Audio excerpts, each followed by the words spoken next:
singabe khona ama-fibroids, singabe khona i-cyst, kuzokunika le nto esibizwa i-glucofat burner. Nalaba abafuna ukwehlisa umkhaba nje holistically sibanika yona-ke i-gluco as well. Mase sengibanikile mase ngikhipha le nto-ke leke sibiza ukuthi it's lotus tonic.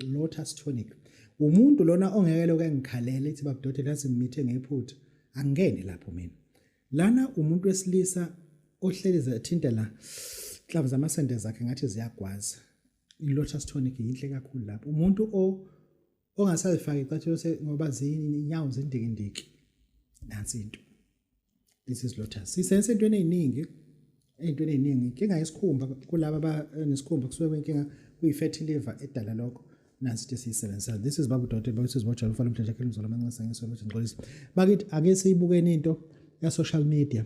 Simbona umuntu ohlambalaza ku social media, simbona umuntu ophoxa ku social media, simbona umuntu ogqugquzela abantu ngeentshumayelo ku social media. Kusibona umuntu onomsangano futhi ku social media. Sibona umuntu Enigma ungambiza ngani? U-Enigma ungambiza ngemoto eshaya usilence okuzoza. Yabo u-Enigma abantu asinabo labo ku social media baningi ke abaningi ngesibabale bonke kodwa kunabantu esithi mase siba isolate futhi ezintweni nje abazenzayo. Mase sizibuza ukuthi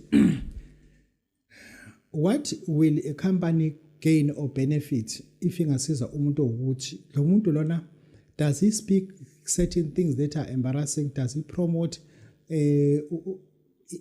udlame kubantu yini ayishoyo ku social media mengathiwa mhlambe i-company thize angifuni ukube uHyundai. Hyundai is one of the excellent car dealerships esinayo eSouth Africa and they are mainstreaming ukulekelela kakhulu kaze entsheni.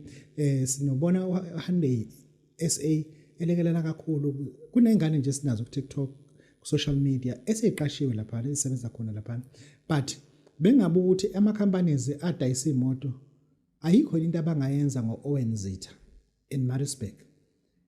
Une-calibre, he speaks sense.